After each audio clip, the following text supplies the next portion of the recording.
button on the YouTube. So Okay. YouTube is telling us that we're live.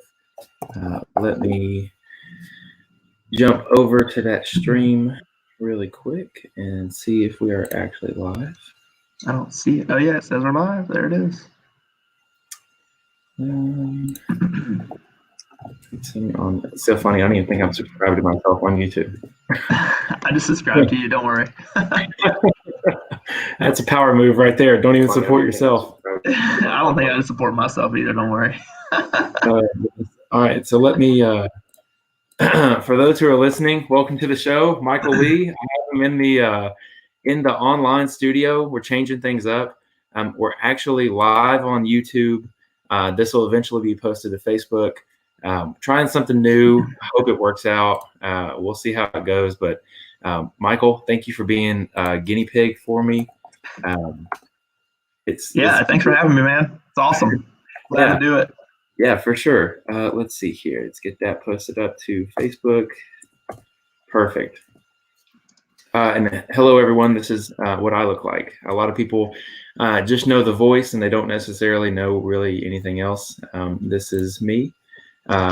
Michael, I actually got a chance to meet you at an AOP race for Ultra 4, and you are the first person to ever go like racing on the rocks, and I was like, "Yay, that's me!" And it was one of those moments where I was just like, "Oh, cool!" So hey, people are looking at you. It's awesome. It's awesome, man. I appreciate what you're doing for everybody. It's awesome.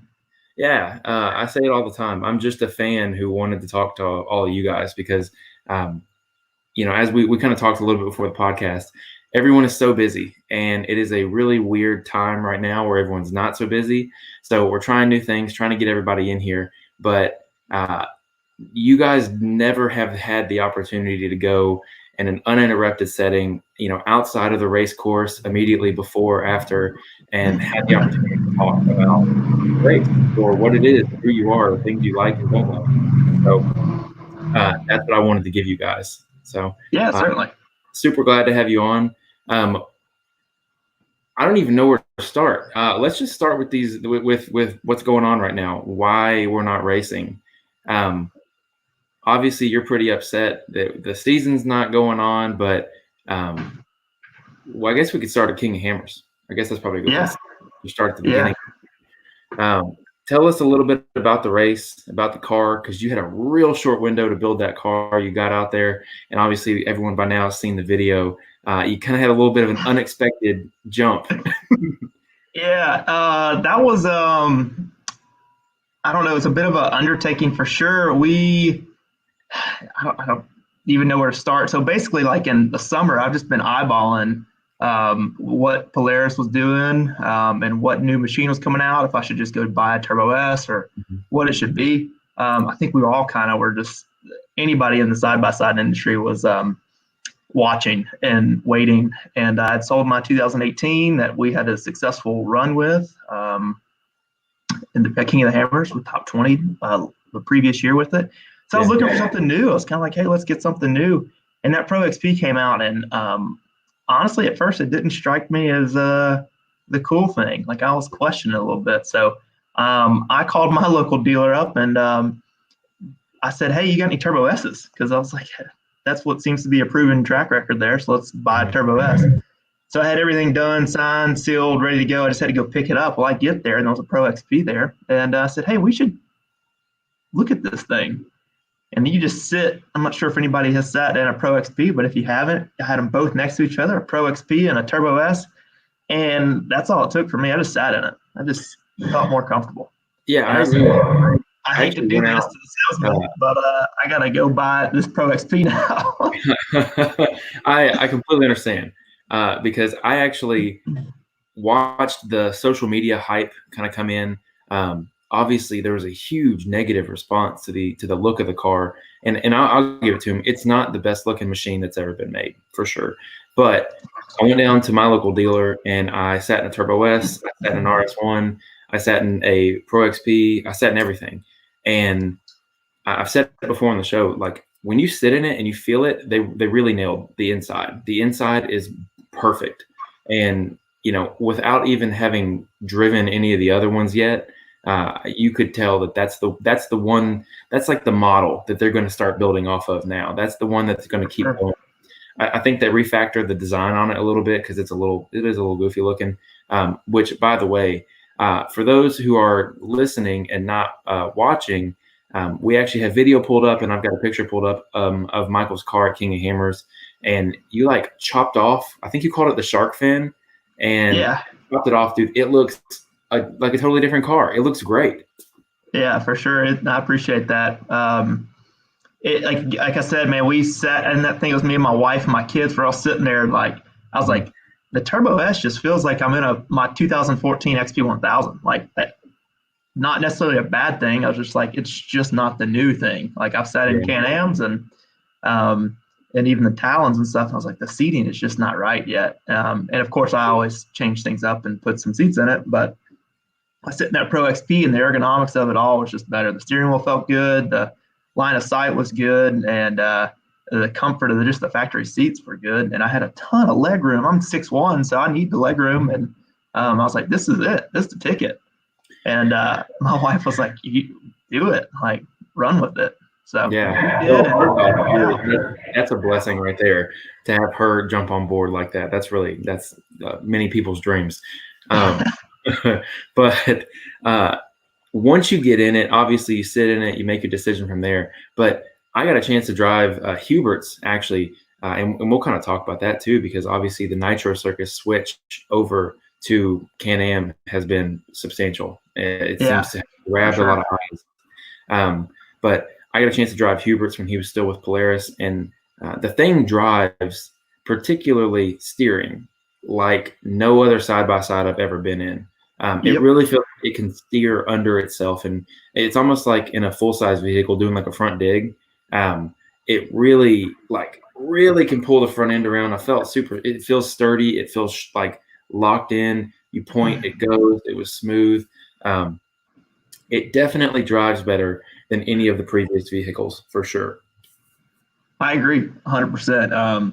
It's kind of a downfall of side-by-side or power sports in general, and dealerships, you don't get to test drive them. So that was kind of the risk. But David Uptain, he had told me, he went to the release of the Pro XP, and he was like, dude, you're going to love it. You don't have a machine. It's the one you need to buy. So the concern was obviously parts and building it in a short time frame. We bought it in November, so we had 2 months to build it, essentially. Let me ask you this.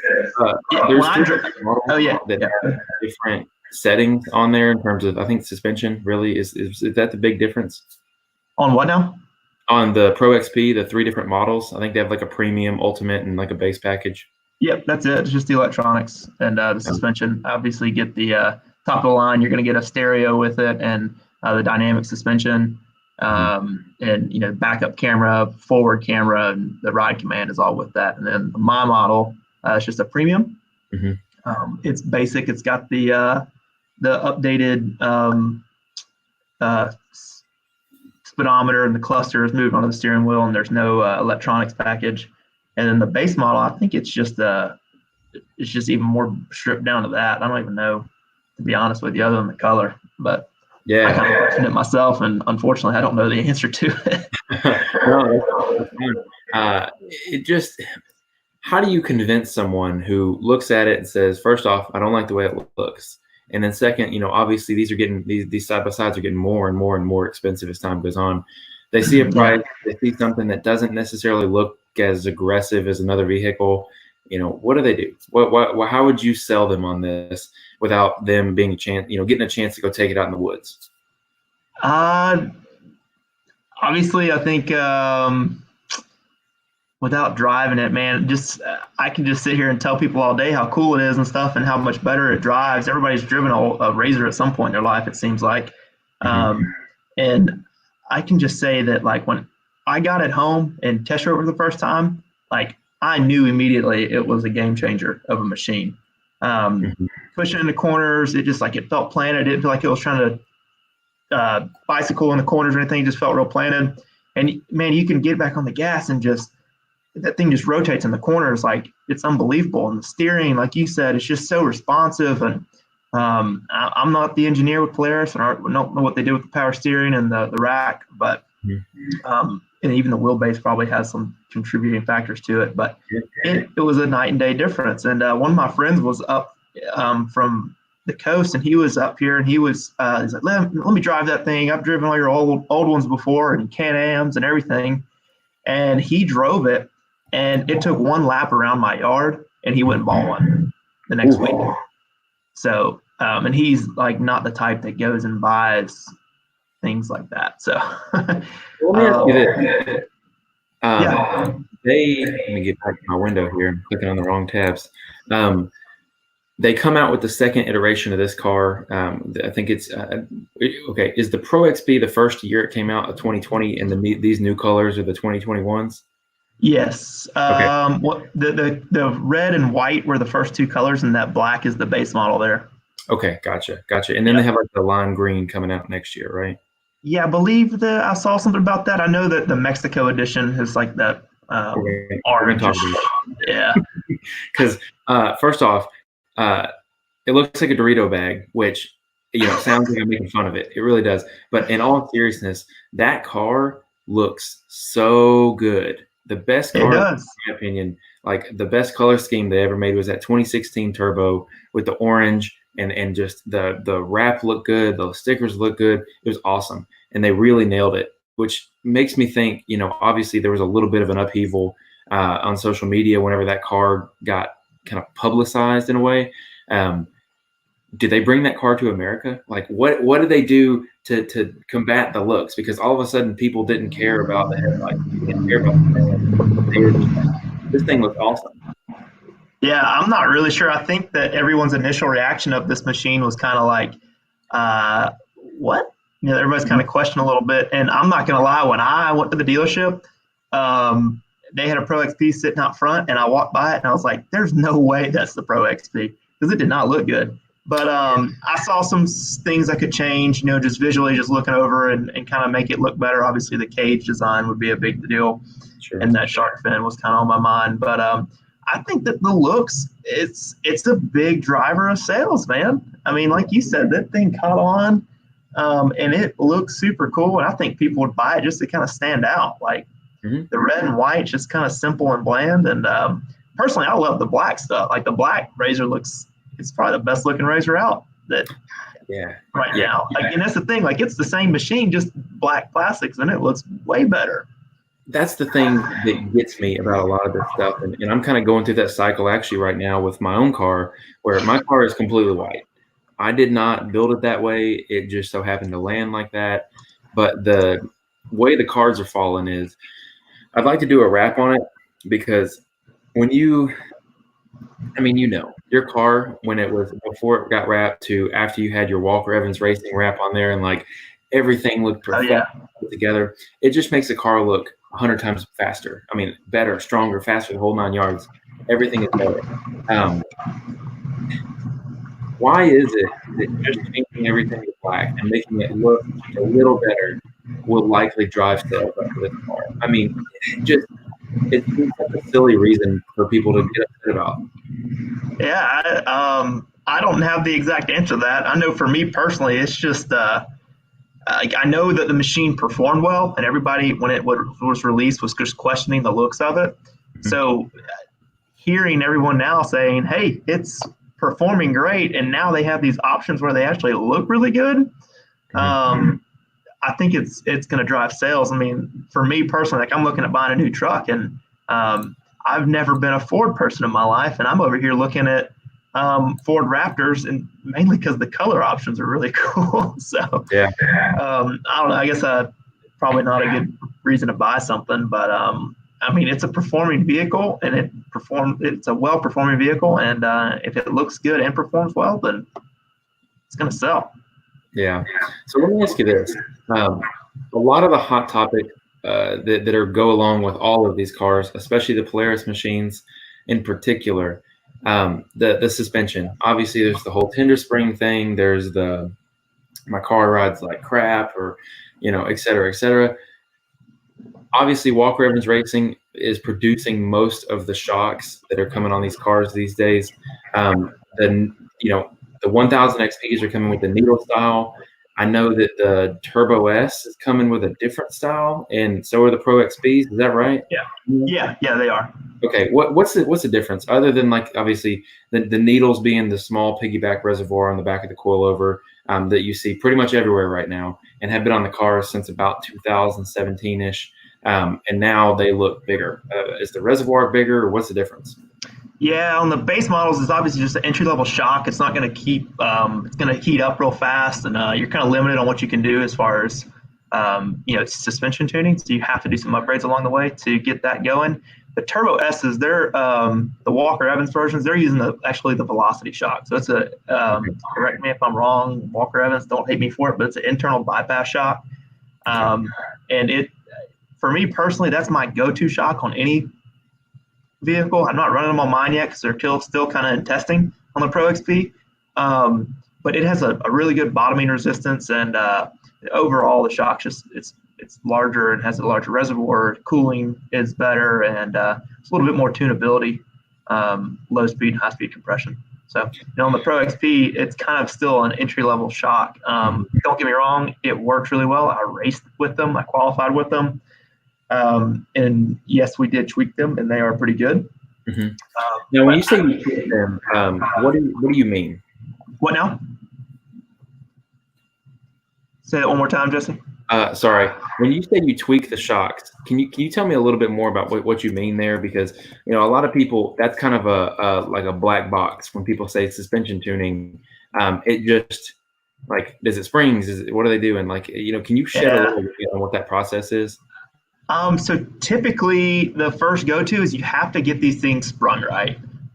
It doesn't matter if you're building a side-by-side, it doesn't matter what brand it is, or a full-size vehicle, you have got to get your spring rates right. So that's the first thing, and everybody's gonna be different. Some people add spare tires and coolers and different size cages and sound systems and all these other accessories. The factory springs are really just not capable of doing it. So you have to get your spring rate right, and that's probably one of the most important pieces to the puzzle. Let me ask you this. Are the springs from the factory too stiff or too soft? I thought they were pretty close. The slow speed stuff is still not where I liked it out of the box. Mm-hmm. When I say slow speed, I mean like rock crawling. Mm-hmm. We changed the spring rates on mine a little bit. We messed with them some in California, and it got better. It still wasn't like the best I've ever had, mm-hmm. But we were just limited on testing time. So the Pro XP is really close. Like I don't know, man. It's a hard thing to describe because so many people just trail riding with them, and some people like me are just simply racing with them. That's the only time they get in the cars to race. So for me, it was like the slow speed stuff was a little, just a little stiff. But I don't know. It's a hard thing to do. I think most average trail rider guys are going to be 100% happy with the ride and not complain about it, other than, hey, my tender springs are squishing down. And at that point, again, it goes back to the springs. You need to put springs that suit your machine on there. Now, in your opinion, obviously you've had cars that have had the full 9 yards done where they revalve, they respring, they do everything. How much does valving come into play when you just, go ride the car for fun? Whenever you're cruising around your house and, you are going trail riding, you're doing a little bit of those creek trails like we have here in the Southeast. Is valving worth the extra, because it comes out to like $2,000 to get your shocks there, get them valved, and that's, maybe potentially without even spring upgrades. Is that worth it? Oh yeah, it's 100% worth it. I think there's plenty of guys out there that are doing them, and they have a good just off the shelf combo that kind of works decently for everyone. Mm-hmm. And to be honest with you, a lot of people just haven't been on a good shock, so they don't know what it potentially could be. So anything better than what the factory is, they think it's God's gift to shocks. To be honest with you, but yes, it's worth it for sure. And whoever is doing your shock work, just you gotta tell them what your plans are with the vehicle and every detail about what you're planning on doing with it and the setup of the vehicle. And now, are you sending your shock directly to Walker Evans, or do you have someone on this side of the country that takes care of it? Walker Evans takes care of my stuff directly. Okay. and I have obviously some loyalties to them, but I have been pleased with them to the point where I really haven't gone out and said, man, I got to try something different because Sure. let me tell you, Walker Evans is testing every day with their shocks, and on every single side by side out there, they are testing them and trying to do the best thing possible. That's going to sell as kind of a medium in between for everyone to really have some a pleasurable ride. So they spend the time to do it right. And when I get the Velocity shocks, that's a race only shock considered, and that's what it's really considered as. It comes out of the box and it's good to go. Like could you make it better? Sure. Well, let me ask you this. It's better. Let me ask you this. Okay, I'm a trail rider guy. I'm building my car to be the ultimate. And by the way, I see the comments coming through the YouTube live channel. We'll mention them in a second, Eric, especially you. It's a skill. It's charm to get this smooth. But however, I'm a trail rider. I have put a tender spring upgrade. I threw a couple $100 in my springs, so I put a new tender spring on there. The ride is better, but still have the stock valving, still have the stock lower. Is it worth me buying brand new, Velocity shocks and having them tuned for trail riding, or is it a better option for me to take my needle shocks that I have and just ship them off and use those? Or is it better just to, like I said, go buy $4,000 shock setup and have them come tuned, sprung, everything I need straight to my door and not have to worry about it? So in my opinion, it would be to redo your factory shocks, get the springs right, and then find someone that can get the valving set up correctly. And like I said, a lot of guys now have a good go-to setup, and a bunch of people have different theories on what works better and what works in certain scenarios. But that's the way I think you should do it. Now, there's plenty of guys that think I'm going to get the best ride out of a set of Walker Evans or Fox, Kings, whatever they may be. And I get that. Some people just like to spend the money because that's their hobby. But I totally think you can get the ride quality you're looking for out of a spring swap correctly done, and then having the shocks valved, to fit your needs. I think that's a great place. And even then, even if you're not satisfied with that, go take the jump, spend the money, do what you want to do. And if you talk to the guys over at Walker Evans, like their sales guys are really good, they'll tell you the same thing, man. And I'm sure Fox and King and all the other shock manufacturers out there be the same way. When you start getting into, heavy race shocks and custom tuning and valving stuff, like it's each way has its perks and defaults, and it's just really what suits you. Yeah, I understand. So let me ask you this. I'm navigating over here on the screen, but what are you doing with your chassis? Again, everyone has seen the video. A little bit got a lean to it. So what are you doing with that car now that you have a little bit of work to do? Let's put it that way. So we're still kind of up in the air. I'm not going to lie. Just back it up to after the wreck. I left like 2 days after King of the Hammers, and I have not seen the car until last Wednesday. It's been a sore subject for me. I've been ill about it. I've been frustrated, and just all the terms you can think of. I've been there with it. So I got it. Chris brought it back to me last week, and I ordered chassis for it from Polaris. We're going to rebuild it. We're going to get all the drivetrain swapped over to the new chassis, and just kind of get everything where it needs to be. And we're going to improve it from there. It'll have factory plastics on there. I'm not sure about the lower portion. It'll probably be boat side. And we're just going to kind of build it. The idea, and people that I've talked to in the industry, they always ask me what I'm doing. I'm like, man, I kind of want to race this race and that race and this race. It's like, well, you need 3 different cars. Yeah. So I kind of want to build a car that's capable of doing all 3. I'm not sure if they're all going to be capable of necessarily a win. But really and truly, I want to build a car that's able to go race King of the Hammers, and get through the rocks and be successful in a true endurance car. I want to be able to go race UTV World Championships and long desert races. And then I even want to be able to bring it back to the East Coast and go race a Pro Rock or Ultra 4 race on this side of the country. So that's kind of what I want to do with it. And with that comes a lot of things, a lot of complications, because you're trying to get fuel mileage incorporated into it. You're trying to keep it super light for the East Coast and keep the speed up. So there's just a lot of factors that are going into it, and we're just kind of taking it day by day, getting the drivetrain swapped over, majority of it swapped over already. And then I'll take it back up to Chris's shop, and we're just kind of start cutting up the brand new factory chassis and placing stuff where it needs to go accordingly, and just trying to keep it safe and light and fast. When you say placing stuff accordingly, are you talking about reinforcements on the frame? Are you talking about, moving moving radiators, moving, et cetera, et cetera? What does that mean? Yeah, we will be doing all of the above. We will be moving the radiators to the back. We are actually going to modify the front bulkhead. We're going to modify the lower rails of the chassis. The center ones will still be the factory. We're going to modify from that point outward.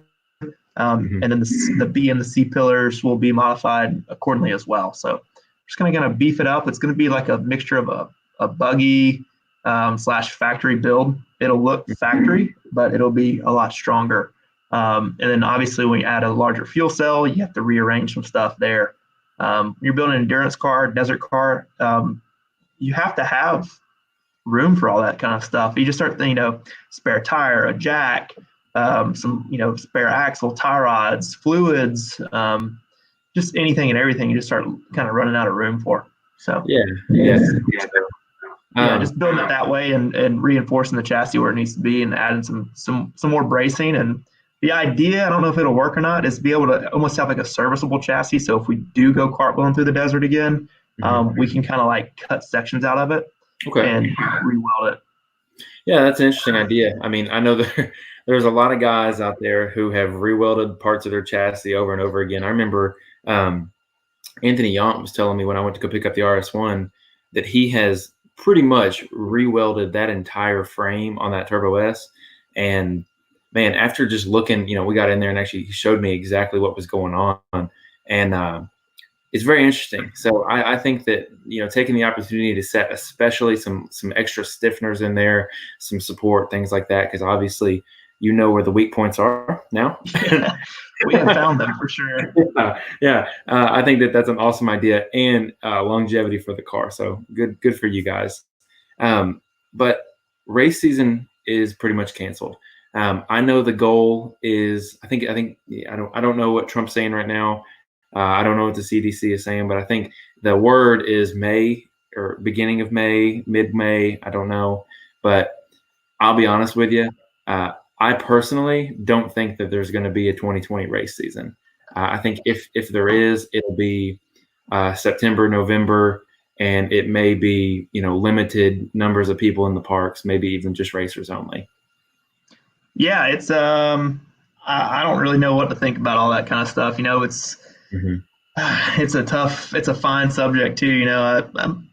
If anybody checks my Facebook page, you'll probably see I'm kind of on the fence about it all. But let's talk about it. Because I've seen, I have. Let me say this delicately. My mother-in-law loves a good conspiracy theory, and she sent me one the other day, and she sent me about 3 or 4 good ones. But there is some meat to it in terms of not only it's obviously there's a virus and it's making people sick and it's going around the world. I think everyone can agree on that. Now, is there more to it? Is there is this a cover up for something else? Is there something else going on? Et cetera, all these things. That's where the questions come in for me. What do you think about that? So my take on it is similar to yours. There's definitely some stuff going on. People are getting sick, and people are obviously dying, and that's never a good thing. With that being said, I delicately said I don't think, and I'm not a doctor or I'm not a politician by any means, but it just doesn't seem like there's enough information for us to be just jumping and making these like crazy decisions that are affecting global economics. That's my take on it. And like now, of course, here in Alabama, they're like, Alabama's going to be the deadliest state and we're going to be the worst affected. And I'm like, man, this is getting kind of crazy out here. We're all going to, people close to us are going to die and it's going to be terrible. Like, I'm kind of got some nerve going on about it. And then 3 or 4 days later, it's like, oh, projections were wrong. Alabama's going to be in the clear and things are looking up and we flatten the curve. So it's just, who knows what to believe. And like I said, I'm not a doctor. I'm not a politician. I don't know much about these diseases, but on my take, I'm just like, do we actually have enough data to be making these decisions to shut down the world? I think that if you look at it from a scientific standard, and again, neither of us are doctors, we're just talking about it because it influences our race season. So keeping people apart is essentially buying time. That's the idea behind it. I was listening to another podcast today with an epidemiologist, and they were talking about basically they can't develop anything vaccine-wise. They don't know how necessarily to help because up until 2 or 3 weeks ago, there weren't patients to test on. So they, had these potential things. So now that they can run clinical trials, they're just now getting to the point where clinical trials can be done. It's all very interesting, but, all of that aside, I think the most interesting thing is, and again, this is not a political statement either way, anyway, at whoever, everyone is doing the best that they can everywhere. Yeah. That's kind of my mentality on it is no one knows exactly what's happening. So everyone's just kind of rolling with the punches. However, the big thing was the CDC came out and they said, okay, everyone's got to have a mask. Obviously masks stop the breath exchange. And then a couple weeks later, obviously we see a shortage of masks. And the idea was medical professionals are not being able to get the masks that they need. So the CDC comes out and is like, oh, you don't need to wear a mask. We're good. Like, you don't need to do this. And it's just like, hang on, let me just snap my neck real quick. And I think I saw it today. This is, they're coming back out and they're saying, just kidding. Yeah, you guys need masks. Like, it's that's my take, man. There's just too much back and forth, and there's this article and there's this briefing, and there's so much back and forth, and nobody honestly knows the truth. Like, agreed. I'm just me, little Michael in Birmingham, Alabama, and my take is just like it's almost this is definitely not a laughing matter, but it's a laughing matter watching the back and forth between the politicians and everything else that's going on. I'm just like, which way are we going with this? And we're making decisions off of stuff we just don't have data off of. And racing has a lot of data acquisition, and I'm just a numbers guy and a data guy, so I'm just like, we can't make decisions off of it. So I don't know. It's going to be very interesting. I am just very hopeful and mindful of the small businesses. That is like the only, not the only thing I care about right now. That's not what I exactly mean, but that's to me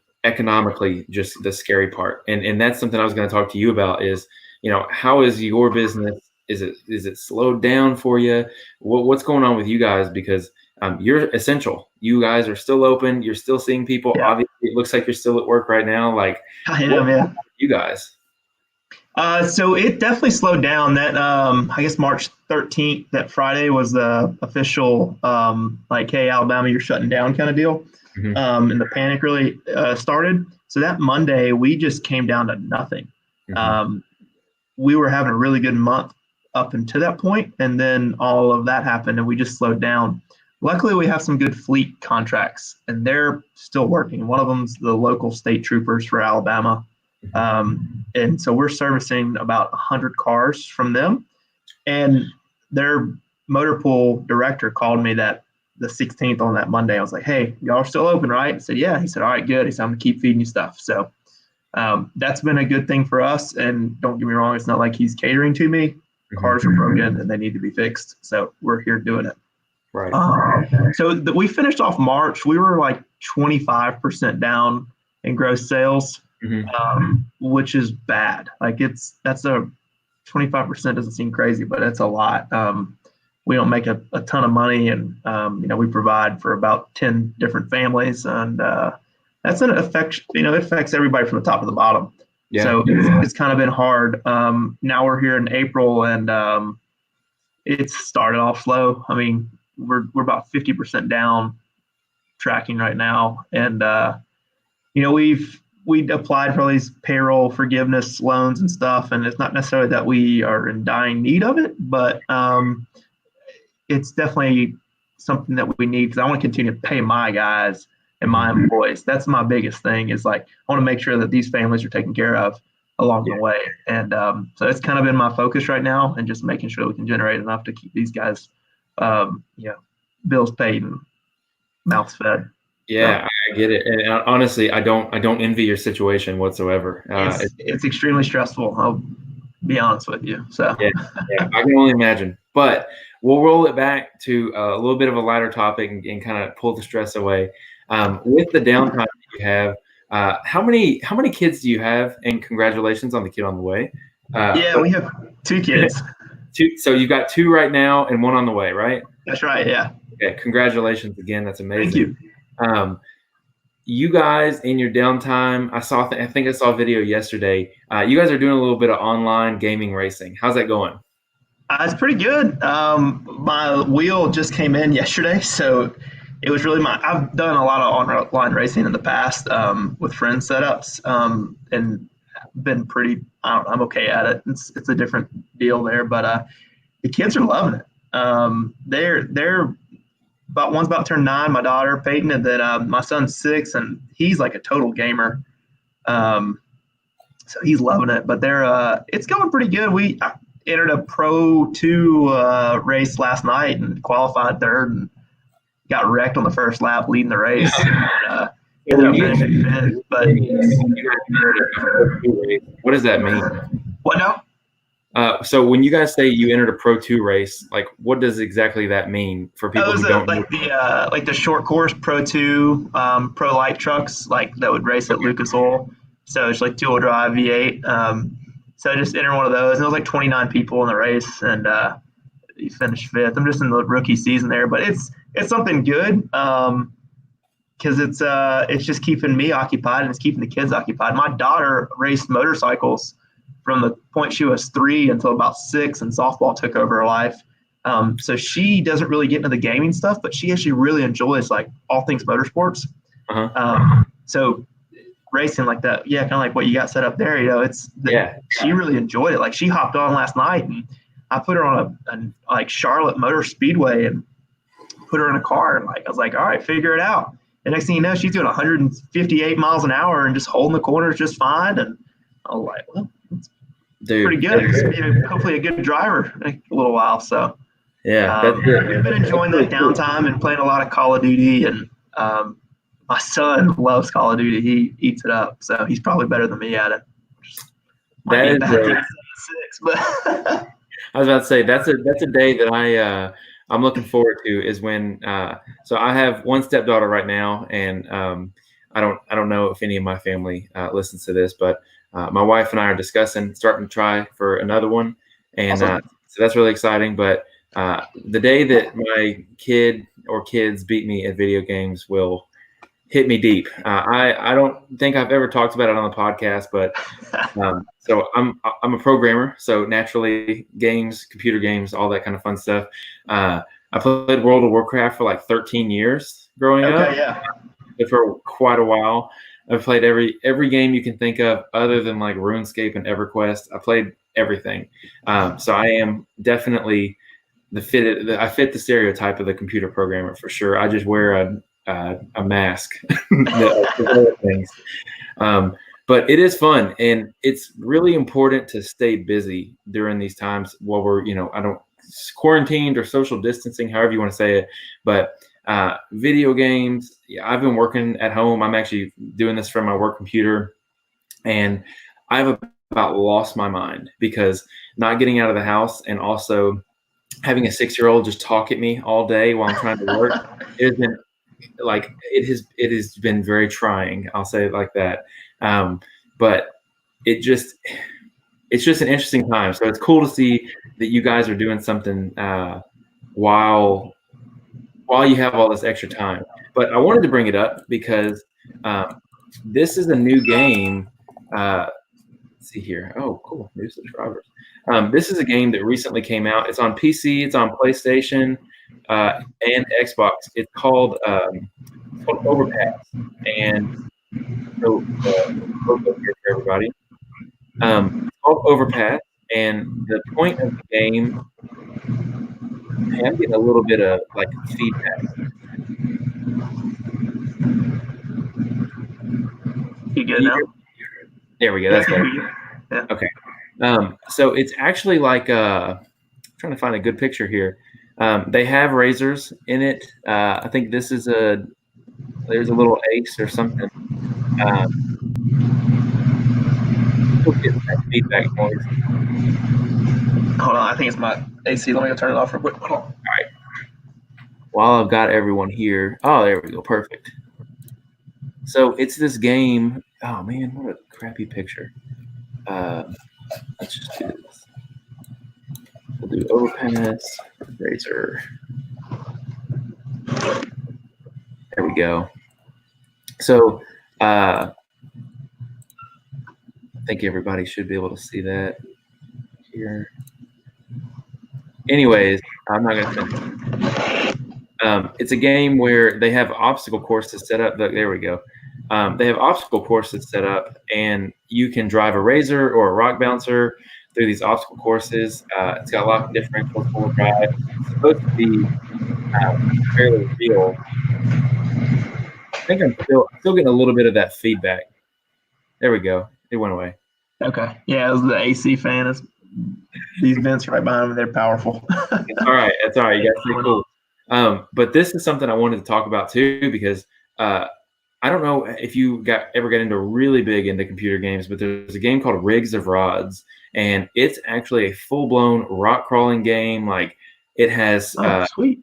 Ultra Bouncer in it. Like someone has spent a lot of time. It's really cool.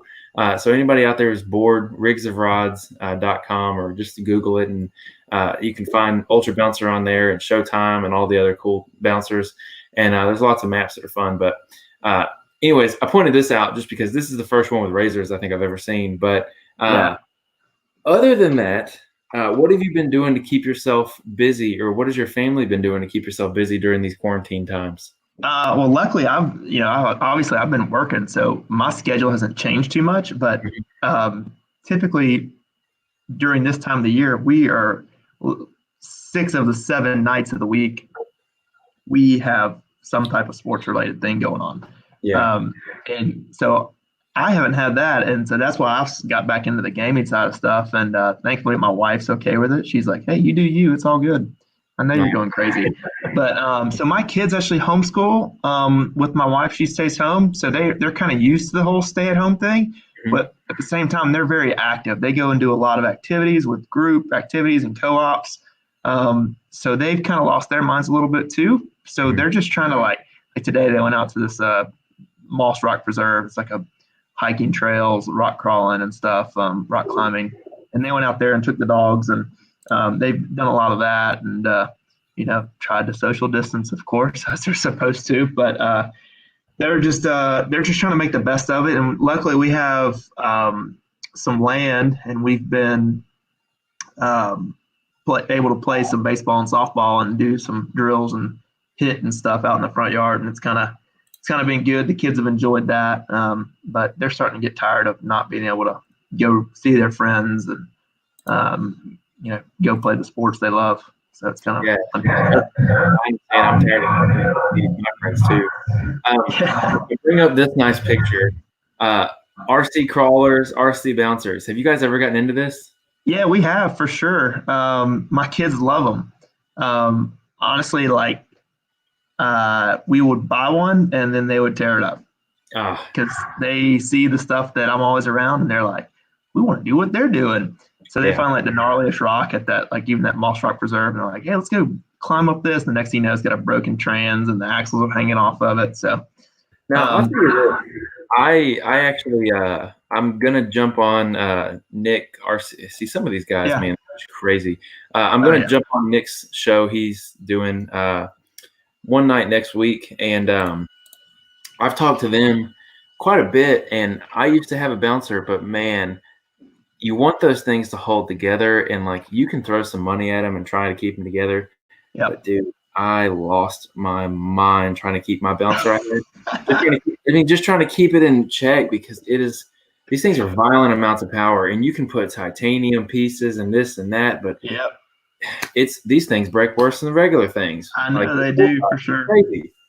Yeah, they were breaking them a lot, and like honestly, it got to the point like normally we are a busy family, so like down in the winter and the fall, we kind of start slowing down some. So I'll buy one and use it for a little bit, upgrade it, modify it, and then come around springtime, I'm like, well, it's race season, use some extra funds, and we just kind of push them off and sell them. So we just don't get to use them. But like now, I wish I had the one I had in December, because it was built and it wasn't breaking anymore, but I just wasn't using it. We started practicing and stuff, and and now here we are, bored.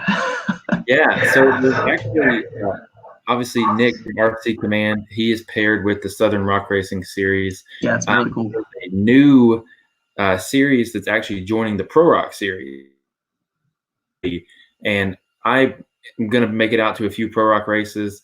If Southern Rock would come back to the state of Tennessee, I might actually be able to make it to a race sometime. Yeah. Lord, man. It's like everything used to be in Tennessee, and now it's all in Kentucky. Now it's all in Oklahoma and Missouri. I don't know if it's Oklahoma, but all the other parks are just, it's 9 hours, and it's really hard to convince me to drive 8 or 9 hours. First off, not to the beach. And then second, just to go sit and watch. I would want to participate, and I'm not sure I have the funds to participate 9 hours away, knowing that I might come home with a salvage, a totaled car. But it's tough. Yeah. Yeah, and that's one of the biggest things I think people don't understand about these guys who, like yourself. I mean, you guys drove across the country and have this commitment to race, and anything can happen. And it's just, I think that even just showing up is something that people miss all the time. Yeah, I mean, we started going to King of the Hammers 4 years ago, I think, and we've raced every year, but it's just like we've said now, like it's the whole family. Like, we didn't bring the kids the first year, and the second year we did. And we're like, we'll never miss one of those races, like King of the Hammers specifically, because it's so much fun. I mean, the next thing you know, there's 60,000 people around you that all have the same interest, and everything else just kind of slows down and goes away. It's just all about focusing on the amazing views and that are in that picture, and just riding with all your friends and partying and having a good time. So it's just showing up is amazing. And it's definitely something I miss. But like you said, the logistics of it all and funding it is it's proving to be difficult, especially as I'm pushing to like 6 years of doing this, and 5 or 6 years of doing this. It's wearing on me. And so I've, logistically made some decisions to kind of hold back on some stuff and just kind of pick and choose the races that I'm going to attend. Which has actually worked out pretty good, because a lot of the races I wasn't even planning on going to, canceled anyway. So it really hasn't affected anything on my end yet. Well, let me ask you this too. King of Hammers, I had Hunter Miller on. Hunter Miller comes out from his works short course background, comes out with Can-Am X3, and he wins the entire thing. And his brother Cody Miller finishes not that far behind him. It's their first year going at this. I talked to Hunter, and he said that his claim, the gist of it, and Hunter, if you get wind of this, it's not a slam, but it was a blissful ignorance of, I guess, the appropriate speed to go through the rock sections, the appropriate speed, the appropriate precautions to take with the car. Kind of just unaware, I guess, is kind of how he phrased it. Maybe not, but obviously comes out, wins the race on his first try. What are your thoughts about that? Because I'll say it again, because it's a little weird when I got more than one person saying that there was some conspiracy behind Can-Am supporting, and then Can-Am basically, trying to sweep the podium. What are your thoughts on stuff like that? So King of the Hammers, that race in general, we've attempted it a few times now, and I kind of have a better feel for it. That race is 100% about prep, in my opinion, and pre-running. That's the two things. And then the next thing, some people don't believe in superstitions, but it's luck. So you've got to be prepared mentally. The machine has got to be prepared. And you think it's prepared and it's ready to go take a 1 hour Ultra 4 regional race out or something and be good. You've lost your mind. It probably won't make it. So there's a bug flying around. It probably won't make it very far. It might not even get around the qualifying course because it is brutal. And you have to be mentally prepared. A lot of people, especially East Coast guys, aren't ready to take on a race that's going to last minimum of 5 hours. I mean, you're going to be in the car a minimum of 5 hours. If you won the race, you're still going to be, you finished in 4.5, you're going to be in that car sweating and thinking about it for 5 hours. So, and then on top of that, you just got to have luck, man. You got to have the right instances on the race course. You're like, dude, that was close. Like if we didn't avoid that, like we probably just could have totaled the car. Yeah. Perfect example right there with me. It's like we've had plenty of those happen throughout the years. And I remember last year we hit I started like 17th, I think, and I was coming through and I was like, man, this is no big deal. We're just cruising on along. And I passed plenty of guys in the first 30 miles or so. And I think at one point they said I'd worked up like top 5. I was like, man, we're doing good. We got this figured out. And I'm just in cruise control. My mental state's just great, and mine's going good. And all of a sudden, you just come down a hill, like not even a big deal, and then, a wheel breaks off. Yeah. Like how unlucky was that? Like, was it a prep thing? It's possible. Like maybe it got overlooked and didn't get the torque wrench put on it. But maybe the wheel studs just broke because it happens in desert racing all the time. So we're just running factory studs. So, what I always kind of look back and like, hey man, what if we prep better? What if we ran titanium studs? Or what if we just got lucky there and it didn't break? Like, what does that outcome look like for us? So with that being said, I think that the Miller brothers and Can-Am in general prepared for that race better than anyone. And that's what won them the race. Was there some questions about, did Ultra 4 make the course easier? Yeah, there certainly was. I was in the driver's meeting when Dave announced that all bypasses were open and there were no VCPs that you had to hit. I can tell you as a Polaris racer, I was pretty upset about that because I know that the guys that are racing Polarises can haul mail through the rocks. And, guys, the Guthries, Brandon Sims, James Cantrell, me, Anthony Young, those guys are out there. Like we can get through the rocks really fast. And I think for me personally, that's where I shine. Mm-hmm. So all of a sudden we're not racing rocks. And it's like, oh, we showed up to a desert race. So don't get me wrong, there was rocks out there, and Chocolate Thunder was one of the big things that was the deciding factor. But taking that out definitely affected it. Yeah, everybody had to run the same course. I get that part of it. But I just think that Polaris is a really good handful of rock racers, and the machine shines really well in the rocks and is dependable and reliable in the rocks. So I think hands down, the Miller brothers came out there, Can-Am, the Wolf brothers, they had Crowley out there with them prepping and showing them the ropes of that whole Johnson Valley and Means Dry Lake. And I've had the pleasure of Crowley showing me around for days out there too. It makes a difference, and that helps. So that's my take on it. It's all prep, in my opinion. Let me ask you this: you as a driver, the fact that they made a last minute, or it seems like they made a last minute change to this race course where they said, okay, all the bypasses are open. Had you known that, and had all the other drivers known that, you would set the car up different, knowing that you wouldn't have to necessarily hit these trails when you guys, are prepping the cars, razors being, call it what it is. The Can-Am is better in the desert. Typically, there's always exceptions. Typically, they move right up in space. They're going to be a little bit faster. But when it comes down to the rocks, the maneuverability, the whole 9 yards, in my opinion, and I think it would be the common consensus, the Polaris Razor seems to shine. Cut out the area where you guys shine. with seemingly no warning or no preface, that's a meaningful change. And how does Ultra 4 avoid that? Or is there anything that they can do to let you guys know in advance? That's a tough one. I'm not really sure what their changes can be. I know, it's an evolving thing, and they're learning every day and trying to make the best race course for the racers and the spectators alike. Spectators even watching the live stream, just trying to see a good 8-hour race or whatever. Yeah. I don't really know, man. Honestly, they released the race course, and if you've ever been in an Ultra 4 drivers meeting, they'll give you the race course on the map and everything, and the first question any top-level driver asks is, how far can I get off the race course? It's a reasonable question. How far can I avoid that obstacle? Mm-hmm. So that's everybody's just kind of up in the air about it until Dave Cole or JT comes out and says, hey, this is the race course and this is what you're running. This is your options. I don't know if there's much to be avoided about it because they give you the race course a couple of days ahead of time. You get plenty of time to do it.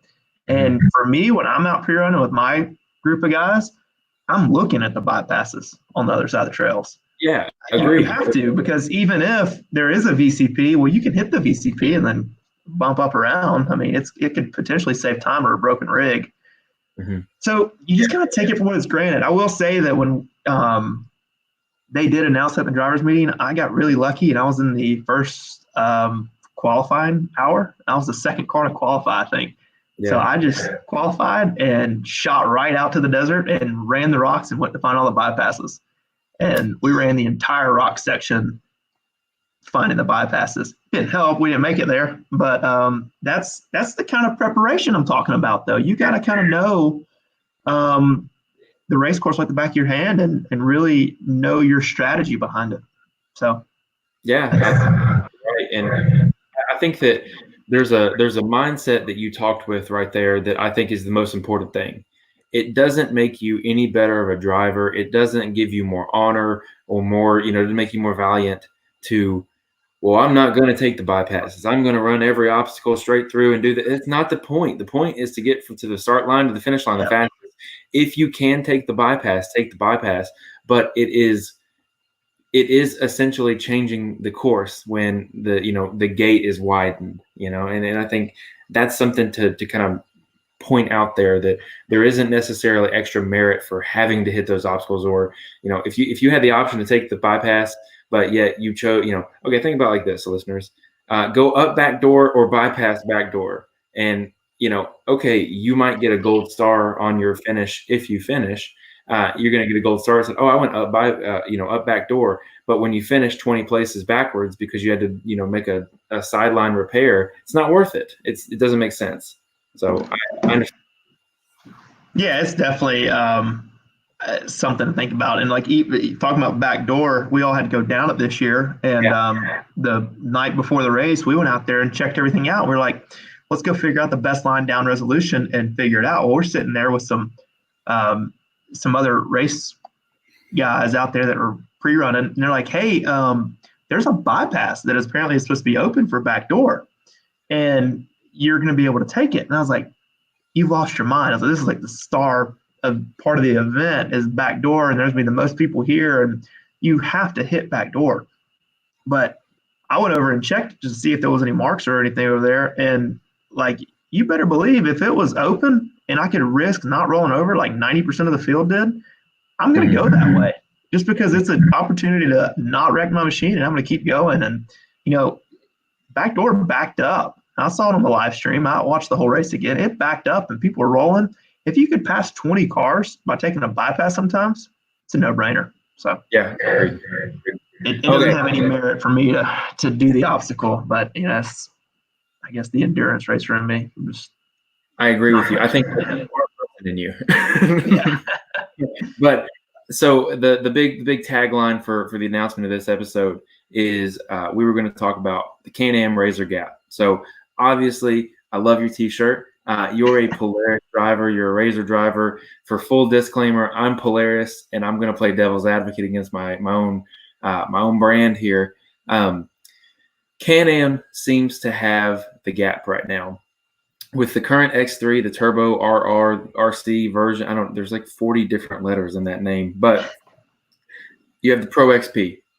The Pro XP comes out, and the reveal is, for probably an accurate word, just a little flat.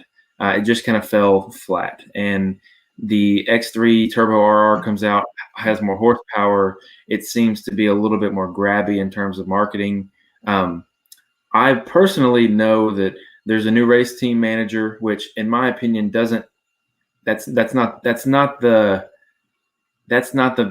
changing point here. That's not, the new race team manager, the Polaris is going to turn around. It's not exactly it. But I do know that the big push right now is Polaris marketing. And Polaris is doing a whole new campaign to kind of show off what they have and what they do best. Now that does fall under a new race team manager, because obviously there's no one that's going to promote the product better than you guys, the racers. However, there is a subtle gap. We'll say subtle, unspoken gap between the new Can-Am car and the Pro XP. Whether you agree with it or not, pretend with me that you agree with that. Where does the Pro XP have room for improvement? Where does Polaris come back and make their stake again? Okay, so that's a long-winded question there for sure. But to start with, I want to say that I want to just ask all the people out there that are looking to buy new machines, like, what are you expecting out of the new machine? Like, Can-Am hasn't changed anything since the X3 really released, and now they're just upping the horsepower and changing their heads up and doing a different turbo setup. So now all of a sudden, it's the glorious machine. Pro XP comes out, there's really not much change. They did a lot more changes on that machine than, vice versa, comparing a Razor to an X3. But, the wheelbase is 6 inches longer, it's wider, the chassis is wider, and it's an all-new chassis, and it does have more horsepower, and it has more suspension travel. So, like, Polaris did push the envelope a little bit on that side of it, and they definitely made some changes. I just don't think that people are understanding, like, what they want is the big thing. Like, they're expecting Polaris to come out and honestly just come out with a full-on 4400 race car. They can go trail ride and drink beer with their friends or something. That's what I'm thinking that they're expecting. So with that being said, the gap is there is a gap. I'll be honest with you. I think there's a gap. There's a reason for the gap, though. Mm-hmm. And I've talked to plenty of industry people, including the race manager, about this, and I'll be honest about it. And my take on it is that the West Coast is kind of the star area of where the racing's happening. Some people might not know this, but there's really not any factory racers on the East Coast for Polaris. There's plenty of guys that have backing from Polaris, and I'm not up to date. I'm not in that marketing team of Polaris, but there's no like full-on factory guys that are racing East Coast. Can-Am, they have a lot of guys out here that they are supporting. I don't know if it's a lot or whatever, but there's more support on the East Coast, and it's changing. Don't get me wrong. Things are changing on the Polaris side, but that support goes a long way. 2 or 3 years ago, I was looking at, buying a Can-Am, and, there was some offers on the table and stuff, and I just didn't take them. But that was just me, really not done anything spectacular at the time. And they're giving incentives for me to come to Can-Am. So just that kind of stuff alone is getting people to make the change, is kind of bridging that gap. And racer support is kind of a big part of it. As far as the Pro XP in comparison to the X3, it just hasn't been tested yet enough.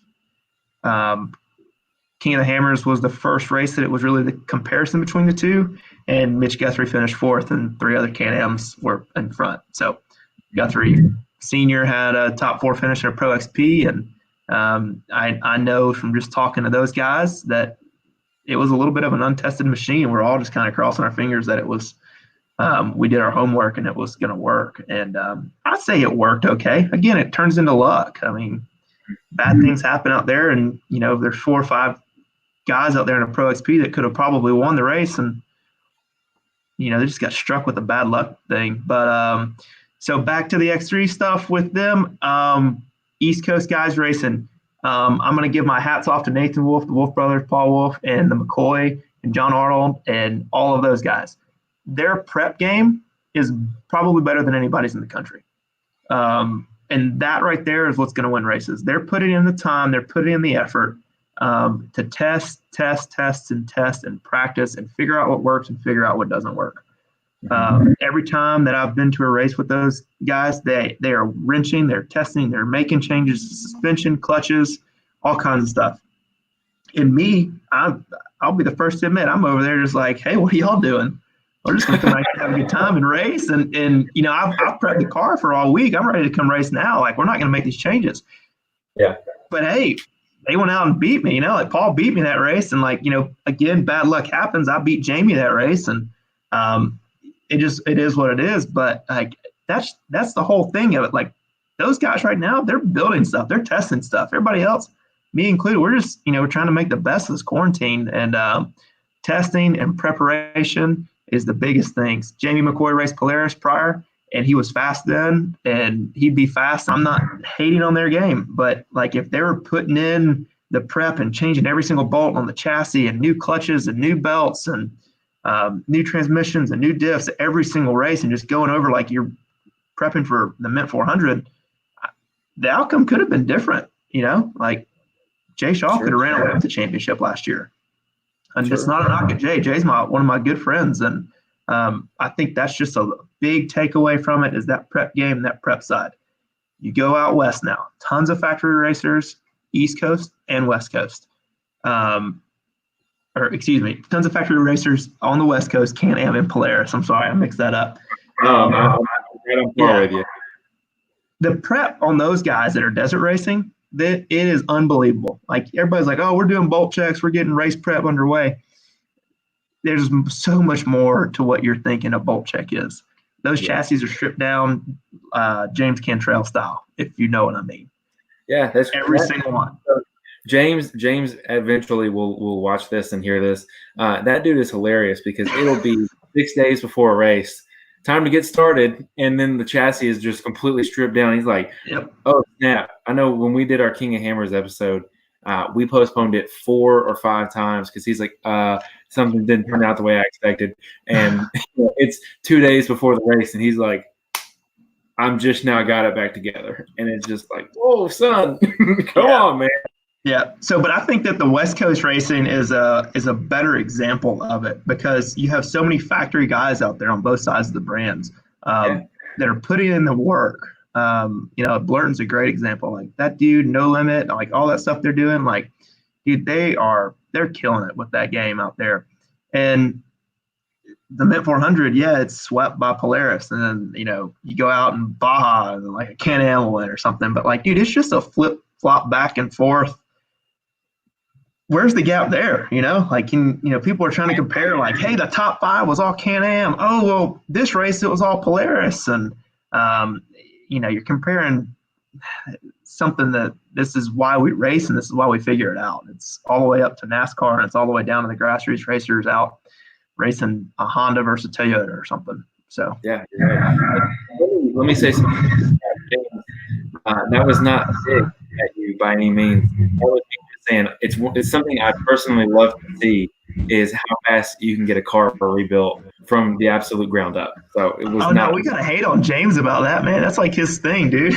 Dude, that's why I love it. Is because I can always count that at the last minute. It'll be a Wednesday and the race is on. Qualifying's on Friday night, and he's need to replace my turbo or need to replace my internals, things like that. And Yeah, so on the flip side of that, like his prep game is great. Like he's doing the prep that needs to be done. And then on top of that, he's working day job and he's got other activities going on and he's having to make time to do it. So there's a lot that goes into it. And you don't understand that, like, I know you do, but a lot of people don't understand that the time that it takes to prep a race car, it is much more greater than the actual race time.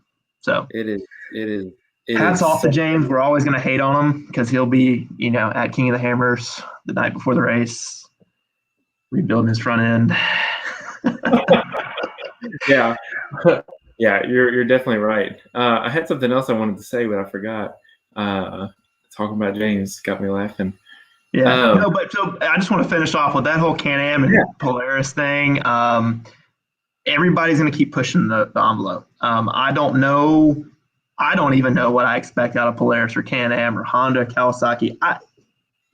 What more can you do? Like without making $100,000 race car, like where's the cap? Where's it where people are going to be like, dude, that's exactly what I wanted, and it fits every single need and checked every box off on my list. Like you can't do that with everybody. So that's why like the Can-Am is going to suit people, the Honda is going to suit people, the Polaris is going to suit people, and people want to complain about it, gripe about it.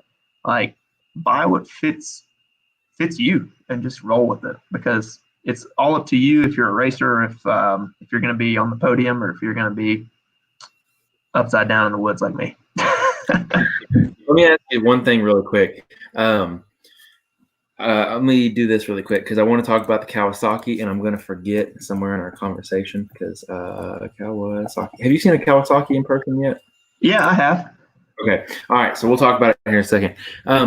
I saw David Uptain. He dropped off his Pro XP to have some gears installed, I believe. One question I have, because you put bigger tires on your 1000 or your turbo. I know for a little while the turbo transmissions, they were geared a little lower, then they got geared higher.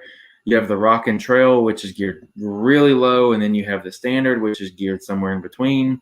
All that being said, you have clutching that changes the power output, and you have a variety of different things here. But particularly the gears in the transmission. Obviously, you can upgrade to stronger gears, but doing a gear reduction at that level, how does that compare to changing your clutching, changing, a tune, changing all the other things you can change? Because that seems like big dedication, and not only dedication to actually get in there and do it, but it's pretty pricey as well. But I hear people more and more doing that because it seems to be a viable, very fruitful transplant. There we go. Yeah. It is definitely a little bit of an undertaking. I've done so many, it's really not that much on me anymore. The turbo transmissions are really strong already. There's some stuff you can do internally to make them better, but it's not like the 1000 where you're having to upgrade reverse chains and you're going to spend $800 on that whole setup, no matter which way you look at it. But the turbo stuff, it's I'm just a big kind of guy. It's like, hey, it's what fits you and what your needs are. It's definitely some upgrades and it's a serious install for sure. But for like the Pro XP change and even the Turbo S's, the gearing is just too high from the factory. I'm not sure if they were suiting it more towards a desert car or more desert riding or something, but the low gear is just way too tall. I mean, the Turbo S comes with 32s, and I had a guy in here last week or a couple weeks ago, and he was like, dude, I can barely get this thing on the trailer in low. It's too tall of a gear, and it's 100% stock. So that's kind of where people are trying to upgrade that. The Pro XP has the same low gear, but it's a different high gear in it. And so that's kind of why I did it in mine, and most of the other guys have done it in theirs, doing that low gear only upgrade so we can keep the high, so we can get the speed in the desert and even in high speed sections on the East Coast. So that's kind of where we are with that. When I had their 1000, I think Joey had me. He was doing a lot of the trans building for me then, and he's helped me a lot still. I think he had like 3 transmissions for me on deck, basically. All like we had stock, we had like the Crowley Edition trans, which is the Rock and Trail, and we had just like a custom one-off. It was like 40% reduction or something like that in high, in case we like came up to a tight woods race or something where we could just really utilize the power band and just maximize performance out of a 1000. So just quick rattle off here. You don't have to be exactly right. Give me some rough estimates. If I come to you and I say, hey, Michael, I want you to do the install for me. What am I looking at price-wise and performance-wise? Am I just going to get my low back, or is there anything else that I can look for on a turbo transmission? Yeah, on the turbo trans, so the 18s and those transmissions are pretty straightforward and they're pretty good out of the box. But the Turbo S and Pro XP, if you want to get those done, the Turbo S is going to be somewhere like the $700 to $800 range, getting the gears, removal, install, and getting everything back in with Polaris fluid and everything. And the Pro XP, just changing the low gear, you're probably in like the $550, $600 range just doing the low gear. That's less than I thought. Yeah, it's really not that bad. The gear, I mean, it's all factory gears is what I'm using. They're not upgraded aftermarket pieces or anything. It's just different model gear ratios that people have found have worked. And I didn't do the research on it. I just kind of rolled with it. And yeah, but the performance gain, you're going to notice it like in the low speed trails. If you do rock crawling or anything like that, you're going to really notice it then, because it's a night and day difference. Like where you might smoke your belt on a little rock ledge 2 or 3 foot tall, you're not going to do that with the low range, reduced signal. Now, I just so everyone's aware, I changed picture with the Kawasaki so I wouldn't forget to talk about it. But when you upgrade, I upgraded to a heavy 30. I'm running the Super Grip 8. It's not heavy. Shouldn't have said that live.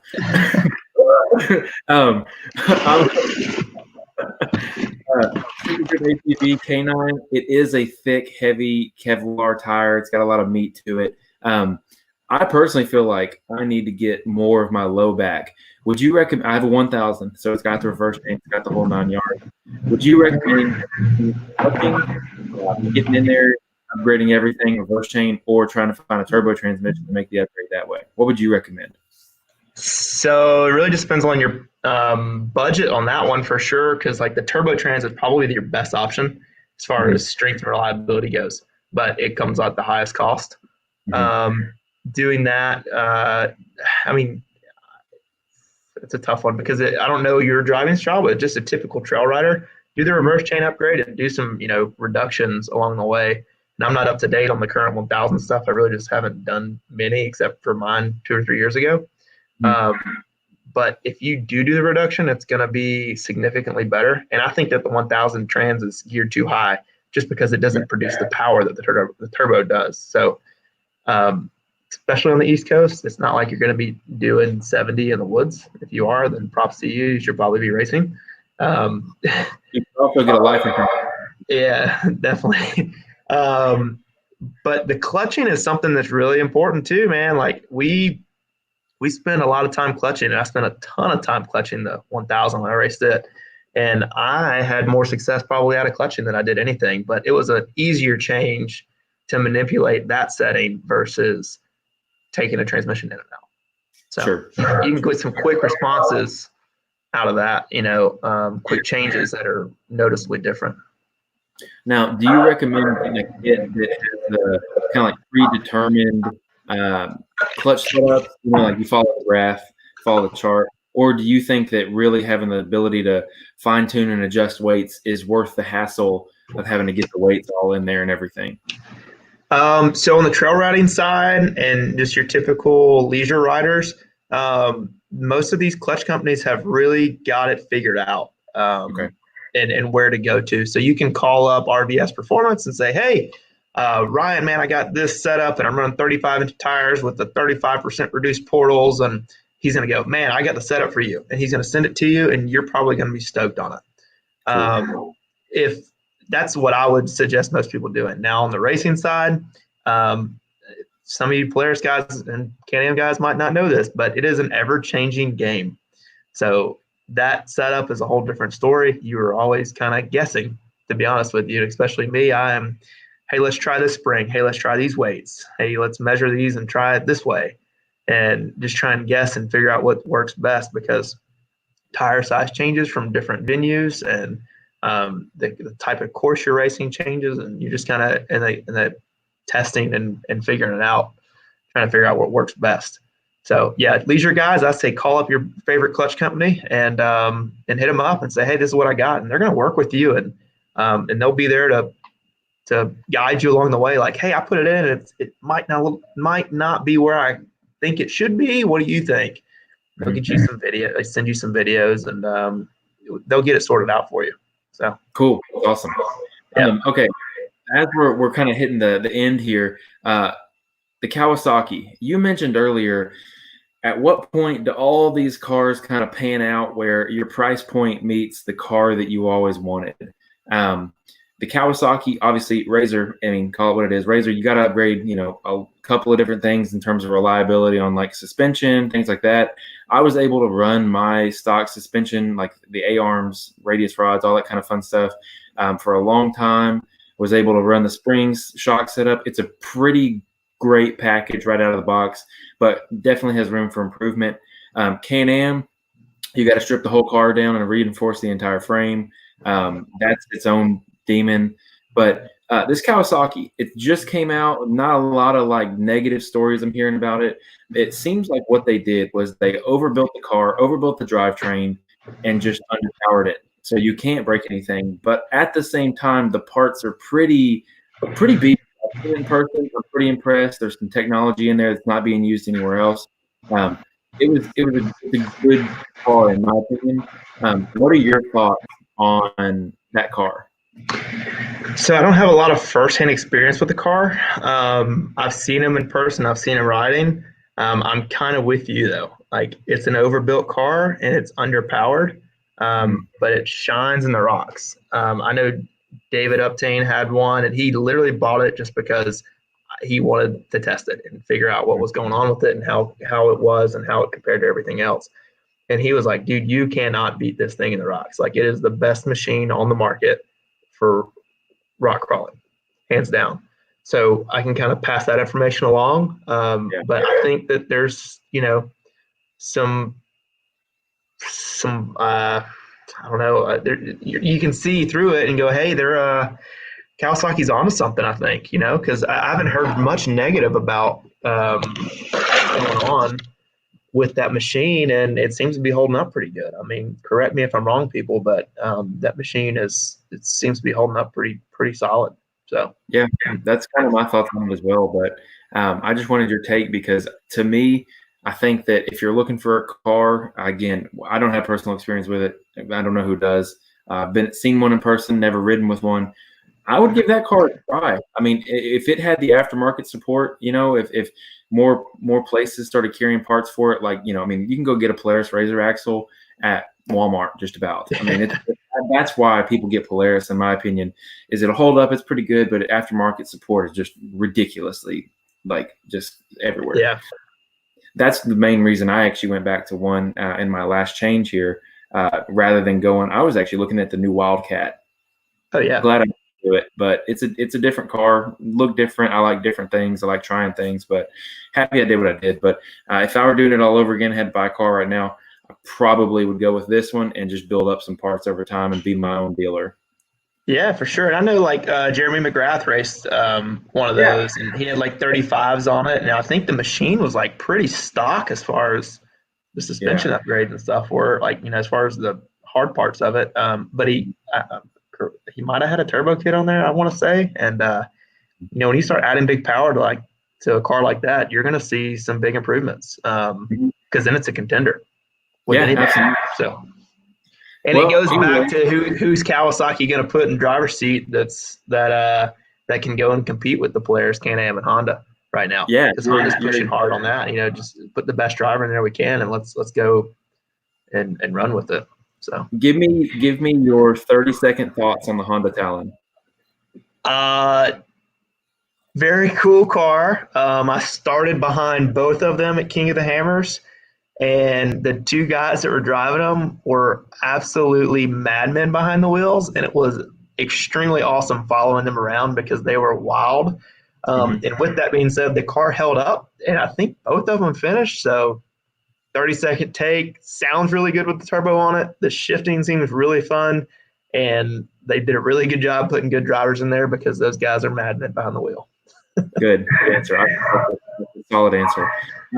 But that pretty much wraps up what I had in mind for the show. We're right at about an hour and a half. Is there anything else you want to talk about we didn't get to? I don't think so, man. Cool. Pretty straightforward. Looking forward to get back into racing soon. That's all I can hope for. Aren't we all? Because I'm going to try and hit more of these live streams. this will be posted to Facebook, all that fun stuff. It'll actually go to all the podcasts, Apple Podcasts, Spotify, anywhere you like to listen. So it'll all be there. But I enjoyed this. This is way better in my opinion. This is more fun, way more engaging.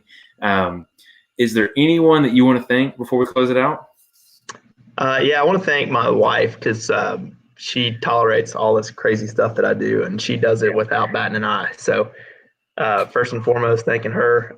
Walker Evans, Polaris, Super ATV, Moto Race Tire, RVS Performance, Gear Grabber Shifters, Gilbert Designs, TFR Engineering, 503 Designs, best window nets out there, PRP Seats, and I think that tops everything just about off. David Uptain, Razor Life, he's been a huge help of all of my program and everything. And yeah, just everybody that's supported me and keeps hoping me for the best and pushing me to do this stuff. I appreciate it. So thank you, Jesse, for having me on. Yeah, man. Like I said, I've been wanting to do it for a long time. Glad we finally got it to work. What we'll do is I'm going to end the broadcast, and I think you may be able to stay in here with me. If not, we'll figure something out, but I'll get in touch with you here in a little while. Everybody, Thanks for listening. Thanks for watching. If you saw it on YouTube, subscribe because we're going to keep doing this. Facebook, do all the fun stuff and leave us a review. So without further ado, the powerful Michael, thanks for being on the show, buddy. Thanks, man. See y'all.